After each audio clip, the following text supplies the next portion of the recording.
Урматтуу достор, биздин 3-чү күнүбүз башталып атат. Караколго келип жатканбыз. Green Yard деген абдан сонун гостиница экен. Арзан, таза, тамагы да жакшы, кожоюну да аябай жакшы. Чынара деген эже экен, өзү врач экен, педиатр. Абдан сонун кылыптыр. Эми биз группа 2-ге бөлүнүп калдык. Балдар ушу Караколго калып бир күн жатып кетели дейт. Биз болсо улам менен азыр чыккан жатабыз. Буюрса бүгүн Чолпон Атага жетебиз. Бул жерден Чолпон Атага чейин 140 километр деп атат. Мүмкүн кичине азыракпы, карта азыр ушундай көргөзүп атат. Барабыз.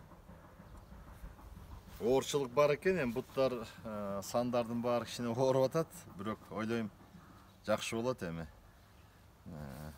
Мынау сап сонун экен, алмаларды карагамачы. Мынандай түшүм берет экен. Көлүбүз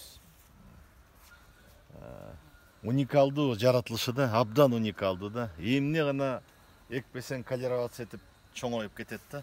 Мындай алма бакчасы бар экен. Өзүн аябай жакты мага.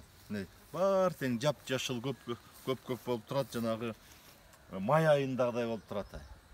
Анткени улам түндө да жамгыр жаап кетти бу жерде.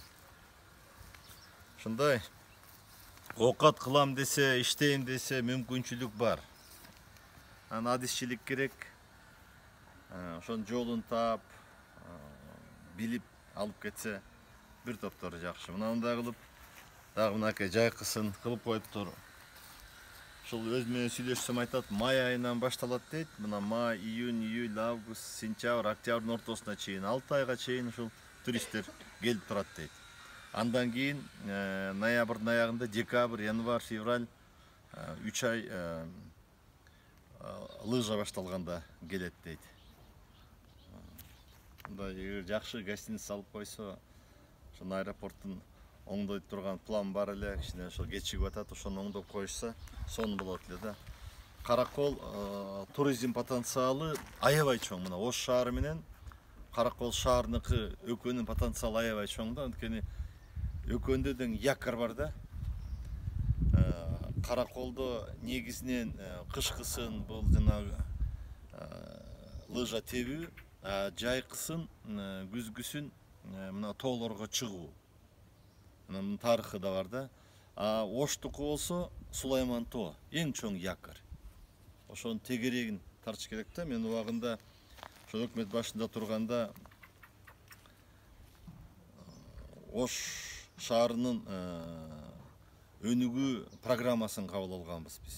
Түштүк регионунун өнүгүү программасын кабыл алганбыз. Анан кийин эң негизги бирөө бул чын, бул мен кылгам, ошо өкмөт башында турганда Сулайман тоонун чек арасын бекитип бергем токтом менен. 1-2-3 кафени бустурганбыз биз. Анткени тоого кирип кеткен да. Эми ар жагында кичине жеке менчик үйлөр бар, аларда убагында кирип кеткен экен, бирок келечекте биз анын баарын такталыш керек. Андан кийин экинчиси ошо Сулайман тоону суу менен камсыз кылуу боюнча атайын акча бөлүп бергем. Анткени суу түптөрдүн баары жарылып кеткен да. Мына патриотизм деп ушуну айтат.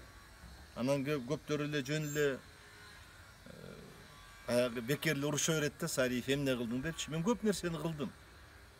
Мактанып айтып отуруштун кереги жок, бирок көп нерсе кылынды да. Кыла турган иштер андан да көп. Мен ойлойм көптөрү баалайт муну убакыт өткөндөн кийин. Рахмат достор.